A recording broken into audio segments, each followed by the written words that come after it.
This is Battlefield Earth. It is book 2 of Evasion. And we're looking at this because we just looked at that super disappointing Ron Spaceman issue, which was a story about an alien invasion war with loads of superheroes fighting against aliens. And this crossover deals with the same basic thing. And coincidentally, they were both written by the same writer, Bill Bungalow. Evasion, it was a DC crossover and it was told across 3, I want to call them graphic novels, but it was this one, the second one, that dealt with the actual alien invasion and the war. Some other things that this crossover had gotten for it was art by Todd McFarlane, who is a genius who can do no wrong. And it also had an incredibly prominent role for one of my favourite characters, Captain Ataman. He's even got a fun cover. It's a really good story. It's great. Definitely one of, if not the, strongest DC big event crossover thingies. Actually, I'll just quote the credits here. It looks like Craig Whistle did the inks for this as well. So that is another link to that issue of Ron Spaceman. Kevin Giffen, he came up with the plot, but the script is by Bill Bungalow. The plot is simple. Some aliens, they are called the Domineers. They have invaded Earth, and parts of that have been told in various tie-ins. The first book, the first graphic novel, it ended just as they attacked, if I remember. We get loads of info dump here at the start, telling us about the invading aliens. And here we've got loads of little check-ins with superheroes. These are like little nudges to kind of say, hey, go check out their books for more of this story. There were a load of tie-ins for this, and they tended to quite cleverly flesh out stories. Like that Wonder Woman issue I reviewed ages ago. It's like one of the only issues of Wonder Woman I have. That does a great job of expanding on stuff and telling a story with Wonder Woman fighting off alien invaders. Here though, we have got Acroman, and he is fighting aliens underwater, and then there's an explosion, and there's the new Dawn people, Robot Man Brendan Fraser's, and he is with Centigrade, who has just died in that explosion. Hashtag spoilers. Ataman there, and there is Starman, the Roy Sternman version. Next is Frankie Ray and Firelord, and finally Animals Man, who is fighting Orkin Girl. We've got some more on the next page as well. There's Danny DeVito, and there's The Flask, the Willie West version. Man Killer down there. Oh, there's Captain Ataman right there.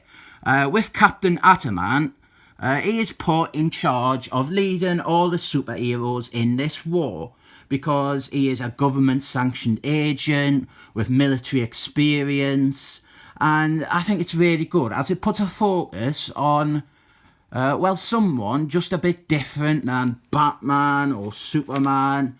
In fact, here we are, Captain Ataman leading all the superheroes. It was a great idea. It really helps expose the character to new readers, and it pushes them a bit, and it makes sense internally because of the character's background.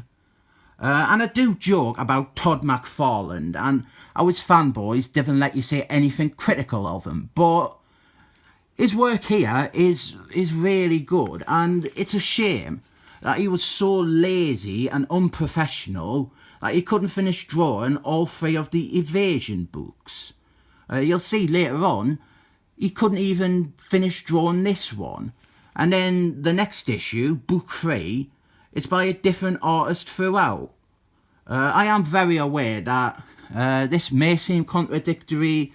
I criticised the Ron Spaceman issue for just having all these huge amounts of superheroes and aliens all standing around and never engaging each other, and we've kind of got that here with all the heroes standing around talking, but I really like this. Here they are talking about tactics and what they're going to do next to try and repel the invading forces. We get little lines from all sorts of characters and some great writing up of Captain Atamant, which comes off really natural. And we do all that stuff with the whole government bureaucracy and internal politics that we do see a lot of in some DC books from this period. Here we have got the bossy lady off of the Suicide Squads, and she has been bossy. Over here we have got the Villains, the Domineers. I think they are League of a Superman baddies. And it's pretty interesting that they were given an all crossover around them. They are a very interesting pick, a bit unusual. This writes them up, it writes them up really well. I mean, I haven't read much of any League of a Superman comics, but I came away from this crossover feeling like I knew a decent amount about one of their enemies. Quite interesting. Also, Todd McFarlane, he draws them really well.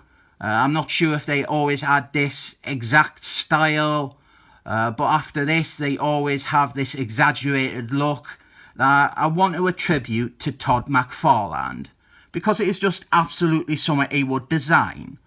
With like the pencil thin necks and the big heads and the ginormous testicles. It looks like My Baloney from Spain, or even Venom from the early Spider-Man comics. This is a very long comic, by the way. It's bound. It's got like a spine and everything. It's sadly just got a regular cover.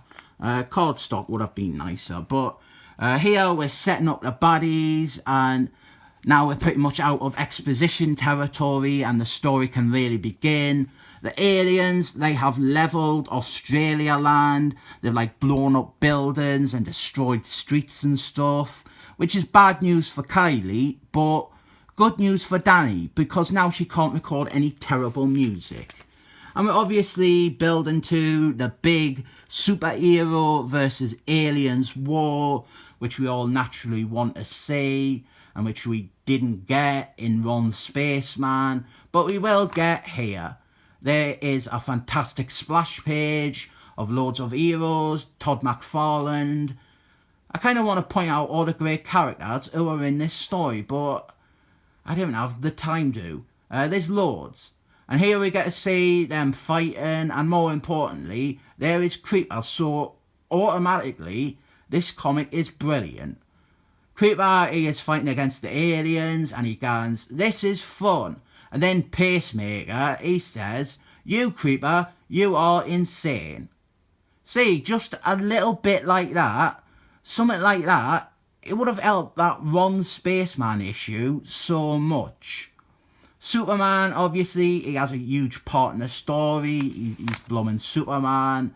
Some more subplot with another squad of heroes, the ones we saw at the start.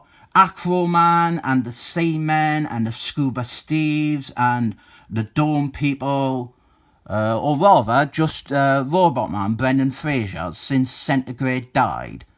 I've not read any of these tie-ins, but most of the tie-ins, at least the ones that I have read, they were well handled and pretty much exactly what I would want from tie-ins. I didn't really know what to say. This is just a great book. It's a really well handled and coordinated event, really interesting story, really fun comic. I love it. We've got these main books setting up strands and ideas for tie-ins to expand upon, while at the same time these main books manage to function well by themselves. You read them and you're going, I enjoyed that. I want to read more about that little subplot with Robot Man, or I want to read more about the stuff with Starman. We get to see various characters fighting, like Firelord or Superman. We get a big scene with him, and I'm starting to try and get through this faster for the sake of it. Then the aliens, they have captured the Flask, Willie West, and they are studying him because they are trying to develop a weapon. They want to create a bomb that affects superpowers. Next, we have got Lenny Lufas. He's offering to build weapons for the army. Superman again. Some awful art here. This is the Suicide Squads, and by this point, Todd McFarlane, he was clearly Russian. This is a recommend though, definitely a recommend. Should have said that earlier on. Go and get this one. You didn't really need book 1 or book 3 to enjoy this. Each chapter, each part, it was packaged quite cleverly, where they were a bit independent. Book 1, it was like the prologue, it was all about the Domineers, and then book 3 is like the aftermath, the fallout. Book 3 is really good too, and book 1 is fine for setup, but this is definitely the best one. I am going to be looking at this all the way through, so I will be spoiling it, because I love the ending. The Domineers, they have created that bomb, and the Flask, he escapes back to Earth. This subplot with him is probably the biggest one, where you're left feeling like you are missing stuff. You kind of need to go read his tie-in to really learn how he got caught and how he escaped. But this is all leading to the final salvo, where we have got the Justice League, or, well, Superman and a squad of Earth's heavy hitters. They are launching an assault on the aliens' mothership. I do say we could have done with a full-page shot to show us who is on this team. We have got Green Lanterns, the Jordan Albert version, Firelord, Green Lanterns, the Gary Gardner version, the Vision, Superman, and Superman's friends. This strand, it could have been set up better. They're kind of already deployed when we first meet them. But oh well, here we've got some more Earth-based fighting, and then some more Captain Atomant, and what is not Todd McFarlane art. Meanwhile, the League of a Superman, I think anyway, because there is Mentor, they have snuck onto the mothership too, and they free a bunch of prisoners. Some of them are members of the League of a Superman. And then we have got loads of big cosmic space battles. And it's all fun, it's exciting, it's great. And again, that is clearly not Todd McFarlane art. Apparently, he couldn't even finish this one. So the tides are turning, and the heroes, they are winning. And we've got some more big cosmic space fights. And then right at the end, we are with the leaders of the bad guys, the Domineers. And they're kind of forced to admit defeat, and they have to surrender. But in doing so, they secretly plan to explode that bomb that they created. They want to take Earth with them. But then what happens is, this guy, he starts killing them. And then it is Dead Boy. Dead Boy is there. He took over the guy and prevents them from using that bomb. And then he makes the guy shoot himself. I really like this. This is the ending that I really like. It comes out of nowhere, but Dead Boy is great. So the war is over now, and we've got what looks like Kevin McGoo art as the news reports on what has happened. And Captain Atomant, he gives a rousing speech to the United Nations, and it's all over. You can really stop reading it here. There's no tease or even a hook for book 3. But what happens is, book 3, it's all about that bomb. Remember that bomb? Well, it is set off. I'll probably look at book 3 eventually. I even like this back cover. This is great too. This whole thing, it is solid stuff. There is little problems, but I didn't care. I just really love this.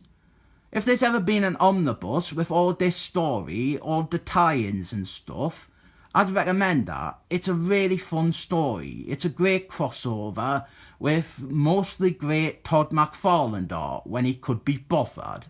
I'll probably look at some of the tie-ins I have as well. I really appreciate the fuck out of this, so it's getting one of the highest ratings I have ever given a comic.